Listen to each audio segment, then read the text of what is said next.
আবারও বেড়েছে নোবেল বিজয়ী ডক্টর মোহাম্মদ ইউনূসের নেতৃত্বাধীন অন্তর্বর্তীকালীন সরকারের উপদেষ্টা পরিধি। নতুন করে আজ শপথ নিলেন আরও 4 জন।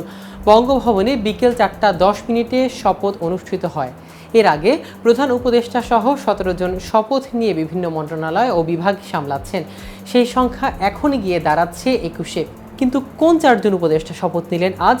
কোন কোন মন্ত্রণালয়ে দায়িত্ব নেবেন তারা? এই নিয়ে বিস্তারিত থাকছে প্রতিবেদনের বাকি অংশে।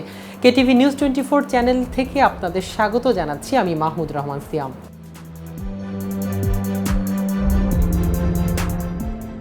উপদেষ্টা হিসেবে যারা শপথ নিলেন তারা হলেন সাবেক সেনা কর্মকর্তা লেফটেন্যান্ট জেনারেল জাহাঙ্গীর আলম, অর্থনীতিবিদ ও সাবেক তত্ত্বাবধায়ক সরকারের উপদেষ্টা ওয়াহিদ উদ্দিন মাহমুদ, সাবেক সচিব ফয়জুল কবির খান ও সাবেক মন্ত্রী পরিষদের সচিব আলী ইমাম মজুমদার।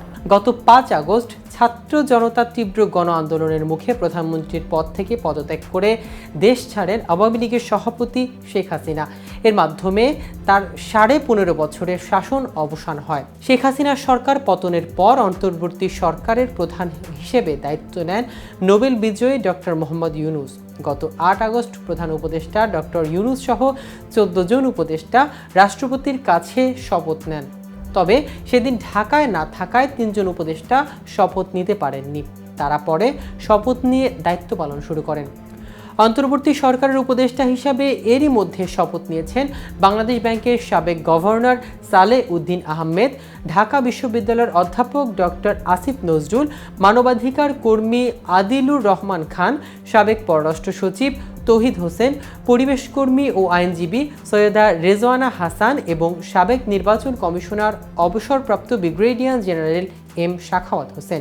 আরও শপথ নেন সাবেক অ্যাটর্নি জেনারেল হাসান আরিফ, বৈষম্য বিরোধী ছাত্র আন্দোলনের সমন্বয়ক মোহাম্মদ নাহিদ ইসলাম ও আসিফ মাহমুদ সবুজ ভূঁইয়া, গণ বিশ্ববিদ্যালয়ের ট্রাস্টি বোর্ডের সদস্য ফরিদা আক্তার, হেফাজতে ইসলামের নায়েবে আমির আফম খালিদ হাসান, গ্রামীণ ব্যাংকের সাবেক এমডি নূরজাহান বেগম এবং নির্বাচন পর্যবেক্ষক শারমিন মুর্শেদি। এরপর শপথ নেন সাবেক রাষ্ট্রদূত সুপ্রদীপ চাকমা, চিকিৎসক বিধান রঞ্জন রায় এবং মুক্তিযোদ্ধা ফারুকী আজম।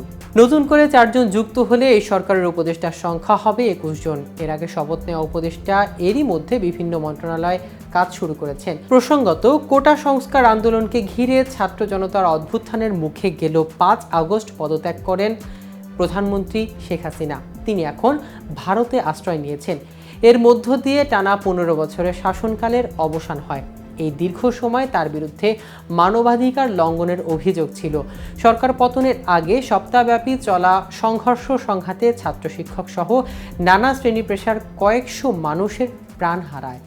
দেশ থেকে পালিয়ে বর্তমানে ভারতের দিল্লিতে অবস্থান করছেন শেখ হাসিনা। অন্য কোনো রাষ্ট্রে রাজনৈতিক আশ্রয় না চাওয়া পর্যন্ত তিনি দিল্লিতে অবস্থান করবেন বলে জানিয়েছেন ভারত সরকার। এরই মধ্যে নোবেল বিজয়ী ডক্টর মোহাম্মদ ইউনূসের নেতৃত্বে বাংলাদেশে অন্তর্বর্তীকালীন সরকার গঠিত হয়েছে। এই সরকারের আন্দোলনকারীদের 2 জন উপদেষ্টা হিসেবে রয়েছেন। তারা হলেন নাহিদ ইসলাম ও আসিফ মাহমুদ সজীব ভূঁইয়া। নবীন প্রবীণের সমন্বয়ে গঠিত অন্তর্বর্তী সরকার স্বল্প সময়ের মধ্যে নির্বাচনের আয়োজন করবে বলে আশা করা যাচ্ছে। আগামী নির্বাচনের আগ পর্যন্ত ডক্টর মোহাম্মদ ইউনূসের সরকারকে সব ধরনের সহযোগিতা করার আশ্বাস দিয়েছেন রাজপথের প্রধান বিরোধী দল বিএনপি ও অন্যান্য রাজনৈতিক দল। আজ এ পর্যন্ত নিত্য নতুন সকল আপডেট পেতে কেটিভি নিউজ 24 এর সাথেই থাকুন। ধন্যবাদ সবাইকে।